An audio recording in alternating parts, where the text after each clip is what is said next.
has some Republicans worried. Is she muddying the message and the response? To Tea Party powerhouse, Republican Congressman Steve King of Iowa. Congressman, what do you think of that? Is the message getting muddy? Well, I think that Michelle Bachmann represents roughly the same number of people that Paul Ryan does. So she has every right to step up and deliver her interpretation or response to the President's State of the Union address. And she has a great instinct to understand what people need to hear, how to carry that message out, and how to get an audience. So it's good for constitutional conservatives in America to have a second message in response to the President. I think it's a very good deal. Truth be told, we never had this before. Like I said, this is beginning to sound like my favorite country, Italy. Every coalition has a politician and a speechmaker. Well, you know, when we get to this point of we've never had this before, sometimes the right response is, well, then it's about time. And I think she has the credibility to do this. She certainly has the audience to do this. But truthfully, each one of us, after the State of the Union address, go down into the mosh pit and answer as many cameras as we can. Yes, you do. So this is just a more formal response. And by the way, you're a straight shooter on that. You have done this for many years. Here's my worry for you guys. Not that you need my crocodile tears. I would say the same about Democrats if they were in a similar conundrum. Your message is getting divided. You have, obviously, Congressman Ryan speaking to some point, Michelle Bachmann speaking to another. Folks at home are going to say, wait a minute, aren't they both Republicans? What's the deal?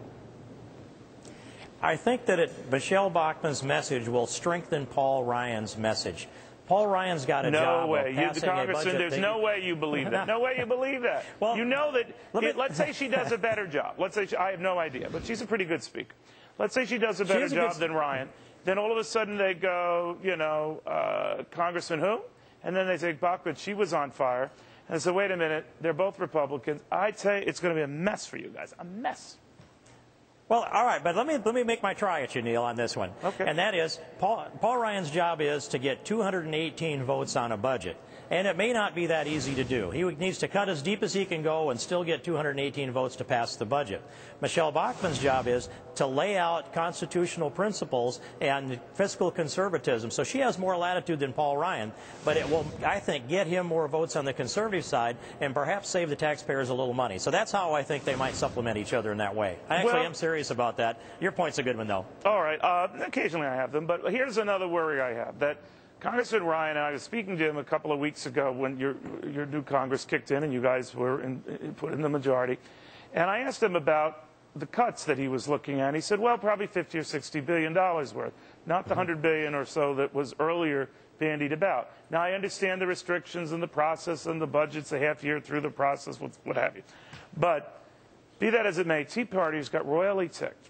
And I'm thinking the Michelle Bachmann types will say we need a lot more than that, putting the pressure on Ryan to do something that he might logistically not be able to pull off immediately. Therein lies what will be the rub for Republicans.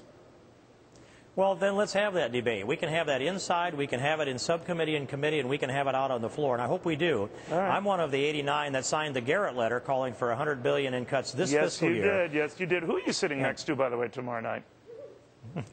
Well, I thought it was going to be Bob Beckel, but he won't have a seat on the floor, I understand. I'd enjoy that, and I'd enjoy debating that with him afterwards. But what I intend to do is go find a seat and sit in it. And if a Democrat sits on either side, that's just fine. But it's hard enough to find a seat in that packed house on that night. But you're a very polite man, forceful. But you think this is goofy, don't you? This whole idea of we're going to mix the kids in the adult table, Democrats, Republicans, liberals. You think it's goofy, don't you? I will tell you, I have the image go through my mind of all of us lining up outside and counting off 1, 2, 1, 2, and then go in there and sit in an equal mix, DR, DR.